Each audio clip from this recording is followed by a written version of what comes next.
Today we're going to discuss laws of exponent part 2. So last time we discussed laws of exponent for multiplication. In our video, we're going to focus on laws of exponent for division. So sana napanood nyo yung first video dahil continuation to ng video na nagawa natin before. So again, let's review again the laws of exponent for multiplication. The first is we have the product with the same base. Ano ulit ginagawa natin sa exponent having the same base? We add the exponent.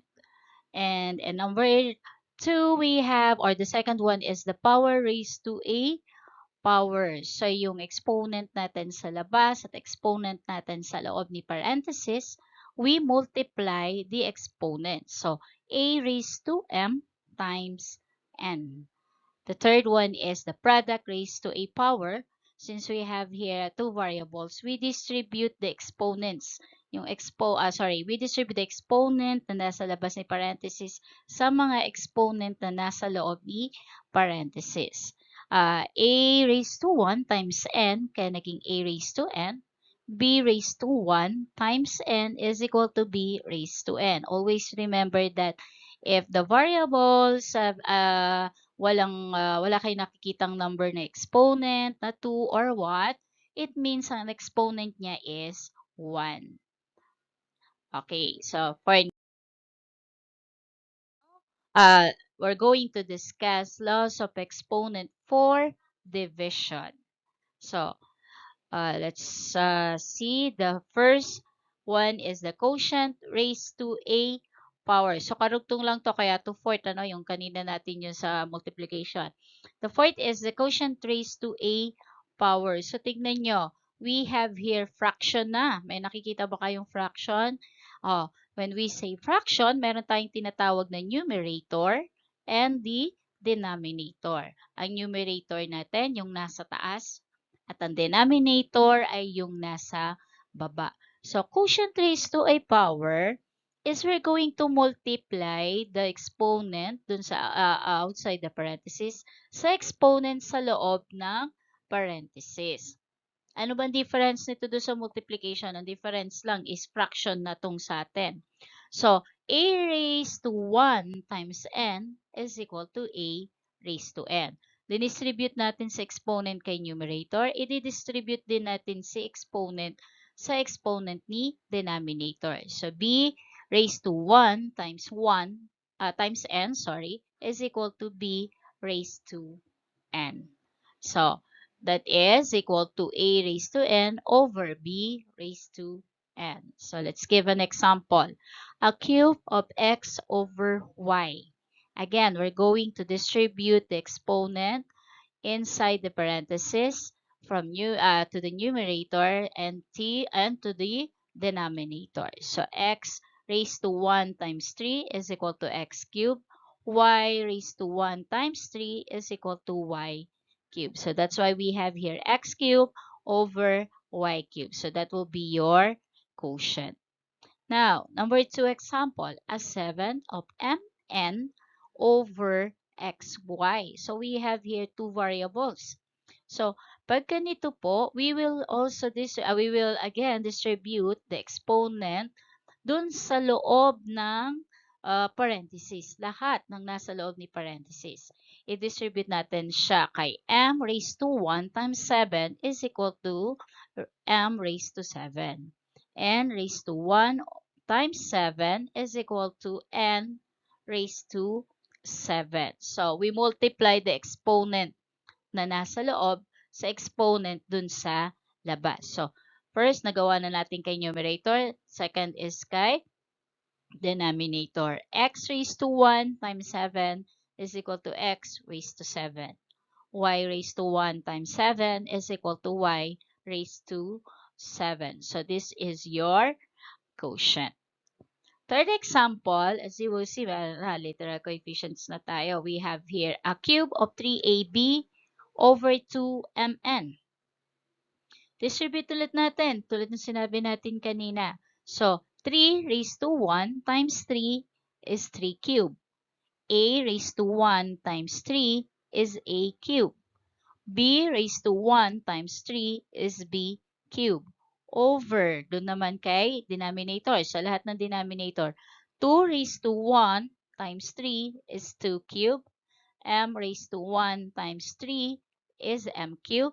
And n raised to 1 times 3 is n cube. So, is this your final answer? No. So, we will simplify 3 cube tsaka yung 2 cube. And what is 3 cube? How many times are we going to multiply 3? So, dun exponent niya ay 3, meaning tatlong beses nating i-multiply si 3. 3 times 3 is 9. 9 times 3 is 27. Then, let's copy na dun sa variable. 27, a cube, b cube. And how about 2 cube? You're going to multiply 2 3 times. So, 2 times 2, 4 times 2, 8. So, we now have here 8 m cube and cube. Okay, try to check if your answer ay pwede pa nating i-lowest term. Is 27 and 8, meron ba silang common factor? So, kung wala na silang common factor, meaning hindi na natin sila pwedeng i-lowest term. So, this will be your final answer. So, we now have here 27a cube b cube over 8m cube and cube. Okay, next example. A square of 4ab squared c over 5x raised to 4y. Again, let's distribute 2 sa lahat ng exponent o sa lahat ng constant or variable sa loob ni parenthesis. So, 4 raised to 1 times 2, we have 4 squared. A raised to 1 times 2 is a squared. B, since may exponent si B, that is B raised to 2 times dun sa exponent sa labas. So, we have, labas ng parenthesis. So, we now have B raised to 4. So, C raised to 1 times 2 is C squared. Over, dun naman lahat ng nasa denominator. 5 raised to 1 times 2 is 5 squared. X raised to 4 times 2 is x to the 8th power or x raised to 8. So, since may exponent si x, si 4 ang exponent niya, imumultiply natin si 4 doon sa exponent sa labas. Kaya siya naging x raised to 8. Then next is y raised to 1 times 2 is y squared. So again, this is not your final answer. So lagi nating isi-simplify or in simplest form lagi ang ating final answer. And what is 4 squared? 4 times 4 is 16. A squared, b to the 4th power, c squared. Over, what is 5 squared? That is 5 times 5, kaya naging 25. X to the 8th power, y squared. So again, is 16 and 25, do you think it is the lowest term na po kaya yon? Meron po kaya silang common factor, ang 16 and 25? Kapag wala po, then that will be your final answer. So kapag may mga tanong sa mga examples natin, pwedeng i-PM si Ma'am Malu para masagot natin yung mga questions ninyo. Now, let's continue.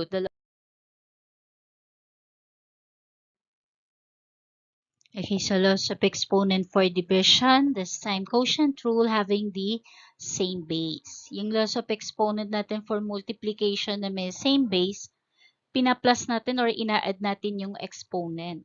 Sa quotient rule kaya having the same base. Let's see ha. Okay, first you have here this case. If m is greater than n, a raised to m over a raised to n is equal to a raised to m minus n. Pag sinabi nating m is greater than n, mas malaki yung exponent ni numerator kaysa sa exponent ni denominator. Kapag ganito yung case natin, sinasubtract lang natin yung exponent. A raised to m minus n. So, let's give an example. So, we have here x raised to 5 over x cubed. So, what are we going to do? We subtract x raised to 5 minus 3. So, pinag-subtract lang natin si 5 and 3. So, we now have x squared or x to the second power. So, eto na yung answer natin. Now, example number 2. We have here 2 raised to 6 over 2 squared. Again, mas malaki yung exponent natin kay numerator. So, sinasubtract lang natin. That is 2 raised to 6 minus 2 is equal to 2 raised to 4. And what is 2 raised to 4? This is 2 times 2, 4 times 2, 8 times 2, 16. So, we multiply 2 4 times. So, 16 is your final answer. So, what if naman daw po if m is less than n? So what are we going to do? So we have here a raised to m over a raised to n is equal to 1 over a raised to n minus m. So para hindi tayo magkaroon ng negative exponent, kinuha natin si reciprocal. Okay, look at the example here. So parang the same lang siya nung x raised to 5 over x cubed dun sa nauna. Pagbabalik rin natin ngayon yung exponent nila. X cubed over x raised to 5 is equal to, ano nga ulit gagawin? 1 over x raised to 5 minus 3. Dito, pinag-subtract yung exponent ni denominator at exponent ni numerator. Dito kasi sa unang case, exponent ni numerator muna, then exponent ni denominator. So, dito, ang naging minuend natin is yung exponent ni denominator. So, that is x raised to 5 minus 3. So, we now have here 1 over x squared. So, para hindi tayo magkaroon ng negative exponent, so, we have the reciprocal ng equation. So, this is your final answer. Or, para mas madali, purity enough, kung papansinin nyo, kung saan mataas ang exponent, nandoon ang variable. So, nasa baba, nasa denominator, yung mataas na exponent. So, ang variable natin, nasa baba. So, parang ganun yung nagiging palatandaan ng ibang students. So, we have here 2 squared over 2 raised to 6. Again, since mas mataas si exponent kay denominator, so we have here 1 over 2 raised to 6 minus 2. So what is 6 minus 2? We now have 1 over 1 over 2 raised to 4. Is this your final answer? No. So, simplify pa natin yung 2 raised to 4. And what is 2 raised to 4? That is 1 over 16. So, 4 times mong i-multiply si 2. 2 times 2 is 4. Times 2 is 8. Times 2 is 16. So, this is your final answer. So, we have here if m is greater than n, if m is less than n, then we also have loss of exponent, quotient rule, same base, if m is equal to n. So, kapag parehas o equal, a raised to m over a raised to n, we're going to have a zero exponent. So, kapag a raised to 0, it is always equal to 1. So, any number na makikita nyo, kung merong raised to 0 power, basta any raised to 0 power, it is always equal to 1. Okay, example. X raised to 7 over x raised to 7 is equal to x raised to 7 minus 7. And what is 7 minus 7 again? X raised to 0. At ano sabi ni Mama Lu? If it is raised to 0 power, your answer will always be 1. So, yun yan ha. Huwag kakalimutan. If it is raised to 0 power, final answer will always be 1. Okay. So, 5 raised to 12 over 5 raised to 12. Pag minus natin, we're going to have 5 raised to 0. And that is equal to 1. Okay. Now look at this example. A 0 of 18c raised to 10, d raised to 4. So kapag ganito naman, bakit po 1 agad? So, di ba dinidistribute natin tong exponent sa labas sa lahat ng nasa loob ni parenthesis. If we're going to multiply this, 18 raised to 1 times 0, 18 raised to 0. So, magiging 1 si 18. Pag minultiply natin si C raised to 10 times 0, magiging C raised to 0. So, si C magiging 1 din. So, 1 times 1, 1 na. 1 pa rin, sorry. So, D raised to 4 times 0 is also 0. So, dito pa lang, actually, dito pa lang kaya na nating sagutin. Dahil if we're going to distribute all the exponents sa lahat ng exponents inside the parenthesis, we're going to have a 0 power. And that is, we will have, meaning, we're going to have 1 answer. And that is number 1. Meron pa ba tayong laws of exponent, quotient rule, same base? Okay. Look at this example. X raised to 5, y squared over x raised to 2, y raised to 7. Anong sabi ni Ma'am Malu kanina? Mas madaling gawin kapag kung saan nandoon si malaki o mataas na exponent, nandun si variable. Tignan nyo sa x raised to 5 and x raised to 2, we subtract 5 minus 2, we're going to have x cubed. Dun sa case ni y, nasan mataas ang exponent? Nasa denominator. So, we're going to put the variable sa denominator. 7 minus 2 is y raised to 5. So, parang shortcut lang na ginagawa ng iba, mas madali nga daw gawin. But if you're going to give the, what you call this, you're going to show your solution, syempre, papakita nyo sa akin na magiging that is 1 over y raised to 7 minus 2. Kaya napunta siya sa denominator. Pero if mabilisan, yung tulad ng ginagawa ng iba, kung saan mataas si exponent, nilalagay nila nandun si variable. Okay, next example, you have here 2a raised to 8, b raised to 4, over 6a raised to 6b. So, what are we going to do with this? So, we're going to subtract the exponents of the same base. So, a raised to 8 minus 6 is a squared. Then b raised to 4 minus 1, may 1 na exponent si b, so that is b cubed. Then we write the constant 2 over 6. And what did you notice in 2 over 6? Pwede ba natin siyang i-lowest term? Meron ba siyang common factor? So, may common factor si 2 over 6. And what is the GCF of 2 and 6? Okay, correct. So, we have 2 as their GCF. So, what are we going to do para i-lowest term? You divide the GCF. So, 2 over 2 is 1. So, kaya nagkaroon tayo ng a squared, b cubed. So, na-cancel natin itong si 2. Then, 6 divided by 2, naging 3. So, yun. So, na-lowest term natin si 2, 6, naging 1/3, kaya naging a squared, b cubed, over 3. So, any question regarding this one? PM lang po si Ma'am Malu. So, this is your final answer. So, third example, we have here 3 raised to 8, a raised to 10, b raised to 6.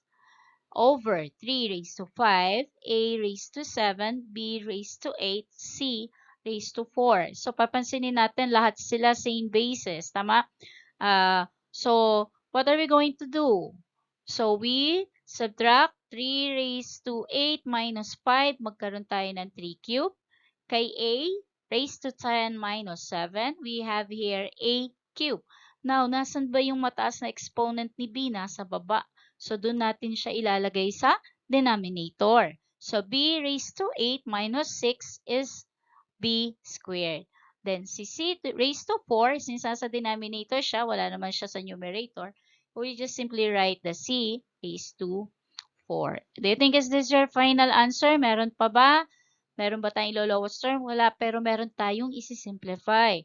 We have here 3 cubes. So, huwag kakalimutan dyan. Huwag kakalimutan yung mga ganyang nakikita nyo sa solution nyo. So, sagutan natin yan. Again, what do you mean by this? We simplify that, sorry. So, 3 times 3 is 9. Times 3 is 27. A cubed over b squared, c to the 4th power. So, that is your final answer. Now, we have here the last example, I think. We have here 2 raised to 5, x raised to 9, y raised to 12, z raised to 4, over 2 raised to 2, x raised to 6, y raised to 6, z raised to 4. Same base natin, 2, x, y, and z. So we subtract 2 raised to 5 minus 2 is 2 cubed. X raised to 9 minus 6 is x cubed. Y raised to 12 minus 6 is y raised to 6. And how about z raised to 4 minus 4 is equal to z raised to 0 or z to the 0 power. So, magiging 1 yon. So, pag minultiply natin, ito pa rin yung magiging sagot natin. 2 cube, x cube, y to the 6th power. Then we simplify this 2 cube. 2 times 2 is 4. 4 times 2 is 8. That's why we have 8 x cube, y to the 6th power. So this is the final answer in this example. So we're going to continue lots of exponent for division, but this time for negative exponent. So kapag negative exponent, you have here a raised to n. We're going to get the reciprocal to have a positive exponent. Kaya naging 1 over a raised to n. So positive na yung exponent natin. So kapag ganyan yung mga equation natin like this one, x raised to negative 4 is equal to 1 over x to the 4th power. So kinuha natin sa reciprocal, then our exponent, positive na siya. So that's your answer. Next is, we have two variables having two negative exponent also. So get the reciprocal. So we have here x raised to negative 5, y raised to negative 3 is equal to 1 over x raised to 5, y cubed. So this is already your final answer. So, aside from this, we also have 2 raised to negative 3. So, this time, hindi variable yung given. It's constant. So, kapag ganito, the same pa rin yung ginagawa natin. 1 over 2 cube. So, naging positive na si exponent. Then, we simplify this one. What is 2 cube? That is 2 times 2. 4 times 2 is 8. So, your answer here is 1 over 8. So, aside from this one, meron pa 1 over a raised to n. This time, yung negative exponent mo naman na kay denominator. So, that is equal to a raised to n kasi kinuha natin yung reciprocal. So, a raised to n na siya. Sorry, excuse me. So, kapag ganyan, for example, this one, 1 over a raised to negative 7. So, magiging a raised to positive 7 na siya kasi kinuha si reciprocal. Paano ba kinuha si reciprocal? Di ma'am, naging ano po siya, a raised to 7 over 1. So, pinagbaliktad nga kasi kinuha si reciprocal. And what is a raised to 7 over 1? And that is a raised to 7. So, that's your answer now. Then what if we have 1 over y raised to negative 5? So again, that is equal to y raised to 5. Last one, we have here 1 over 4 raised to negative 3. So, get the reciprocal, naging 4 cube siya. Is this your final answer? Not yet. Tulad ng sinabi ko, always simplify your final answer para yun yung tamang sagot natin palagi. So, what is 4 cube? That is 4 times 4, 16 times 4, 64. So, your final answer here is 60. So, we're done with our loss of exponent for division. We will have a practice set. Oh, don't worry, it's only 5 items. So, number 1, you have here a fourth of AB over MN. Number 2, you have here 25x to the 5th power y squared z cubed over 5x y cubed z cubed.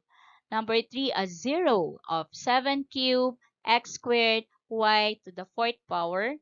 Number 4, we have here 8x raised to negative 5 over 4. And last is 2 raised to 6, x raised to 9, y raised to 5, z raised to 3 or z cubed over 2 squared x raised to 7, y raised to 4, z raised to 4. So you're going to answer your practice set on your mathematics notebook. Sa pag may tanong, just PM Ma'am Malu para masagot natin. Now, thank you very much, grade 8 students. This is just a review for our laws of exponent for division. So, please like and share and subscribe and click the notification na din para at least updated kayo sa mga tutorials natin. Thank you and God bless everyone.